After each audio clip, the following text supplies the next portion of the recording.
Have you ever liked something in spite of yourself or despite its internal lack of consistency, or I guess its inconsistencies, is what I'm trying to say?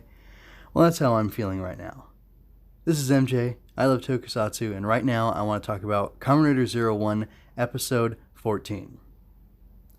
So, in Kamen 14 of Zero-One, we get to see two big new things. The first I'm going to talk about is the Dodo Force Riser.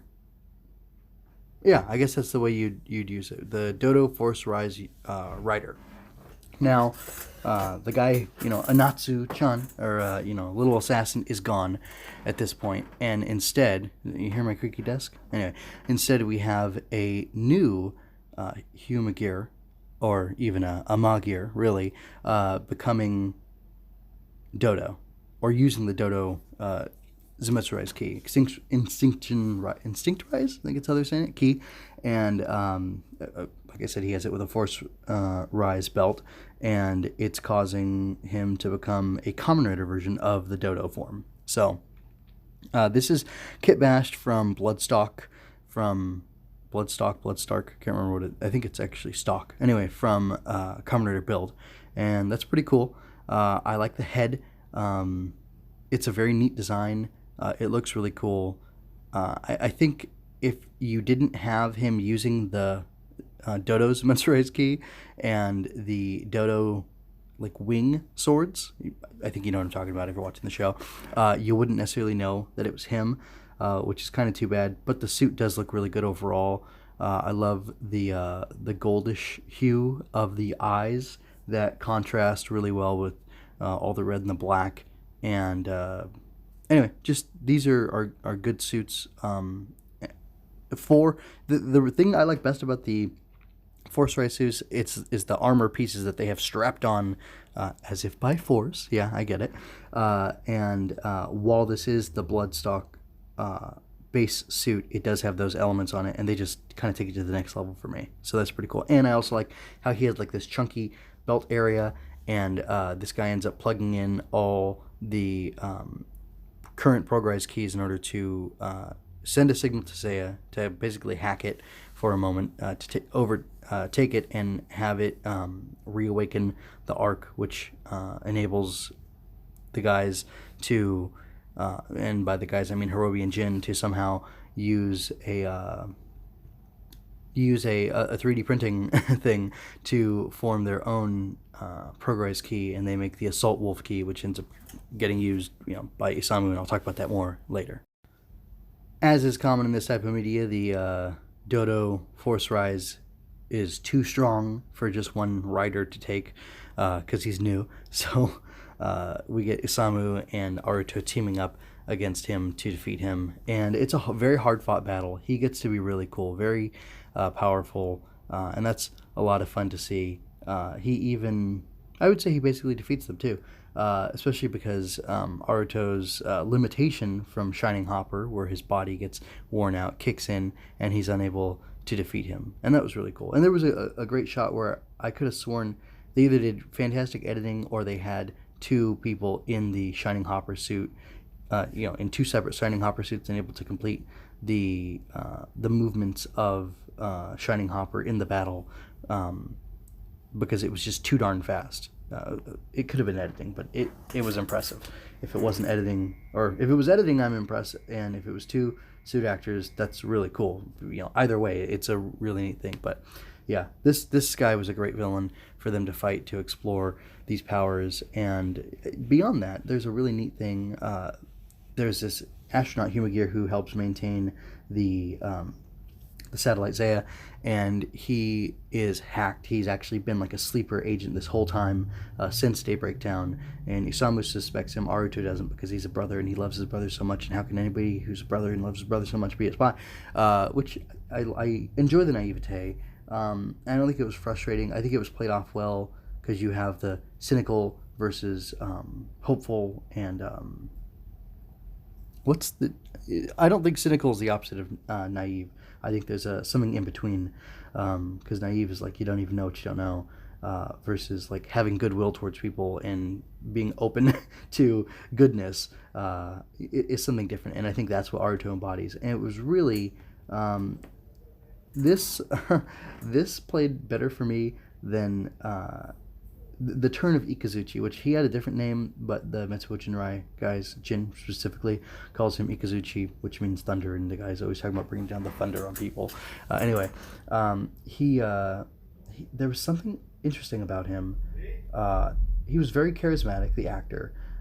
The attitude and the personality that they gave the Humagear was really cool, and he like resisted, or it seemed like he was resisting being hacked by Jin, even though it turns out Jin was actually just adding something to his code. And that was a really well played like sleight of hand on the audience, I think, and I'm really glad they did that. But anyway, it's too bad this guy looks like he totally got destroyed.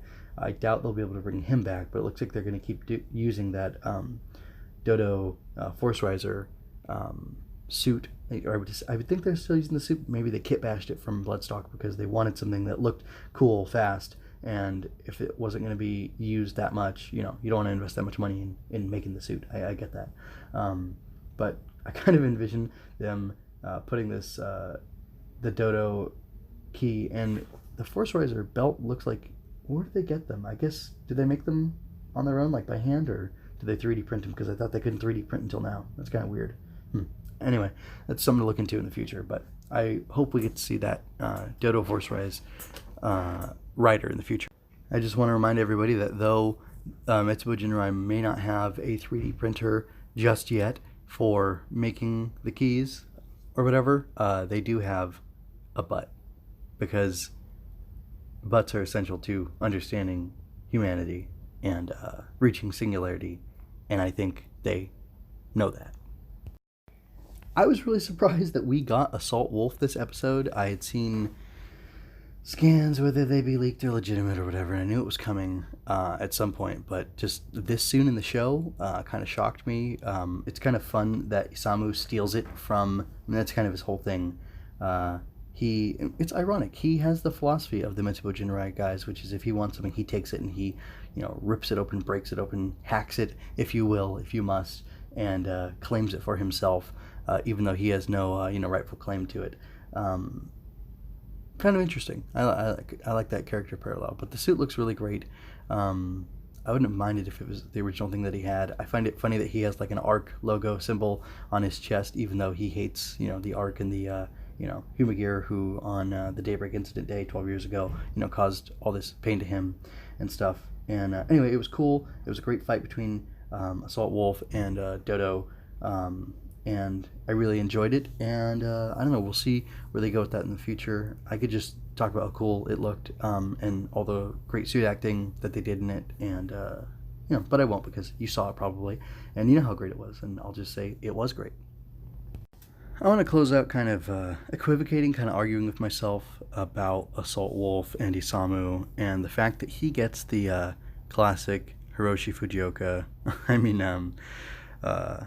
Takeshi Hongo lines on his faces when he's using Assault Wolf.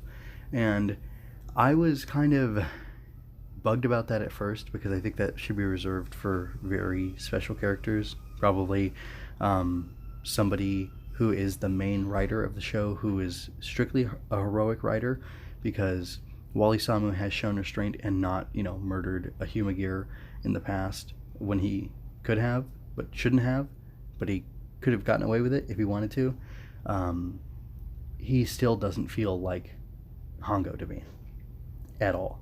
Hongo was hurt by Shocker, but he kept some positivity to him, whereas Isamu is scarred, much like the lines on his face. The lines in the manga are surgical scars from Hongo being modified by Shocker after he was abducted and worked on, turned into a cyborg. And I like the idea of human writers getting that sort of thing, like Wataru in Kiva. That made a lot of sense to me. He's the only one who I can think of that I like when they did it with him. But with Fua, he is scarred from his from Daybreak Town, from that tragic event in his life, and he, at the end of the episode, walks away bleeding from his mouth, stumbling and falling down, talking about how, after talking about all he needs is rage, how he will destroy Metsubojinrai. He'll hold on to his rage, and he will use it to fuel him to tear it apart, seemingly even if it kills him. And I think keeping that in mind, the scars make sense, because the guy is scarred, and it's a cool nod to the original, the suffering rider who's, hurt so badly. But I just don't know how I feel about this. Does this guy really warrant it? I don't know. Maybe that's something, actually, if you want to make a comment about it, do you think it's, sacrilegious, so to speak, to give him those lines from Hongo from the manga? And if not, if so, yes. Or if yes, why? And if no, why? And let's have a little discussion about it, because I'm kind of, I don't know, I'm jealous about guarding certain things like that in Kamen Rider. But it did look really cool, and I thought it was a really neat detail. So I'm kind of two minds about it. Anyway, MJ Loves Tokyo can be found on YouTube, iTunes, Google Play, Stitcher. Check out mjwinners.com for my other review series and other writer casting, Hearts, Queen of Sorrows, Going Ultra, and Swinging Through Comics, as well as my writing projects. Love what I do? Want to support me? My Ko-fi and Redbubble accounts have you covered. Relevant links below. If you had a good time, like, share, and leave a comment. Subscribe and ring that bell to stay current on weekly Zero-One reviews, and remember, you don't have to shout henshin to be a hero.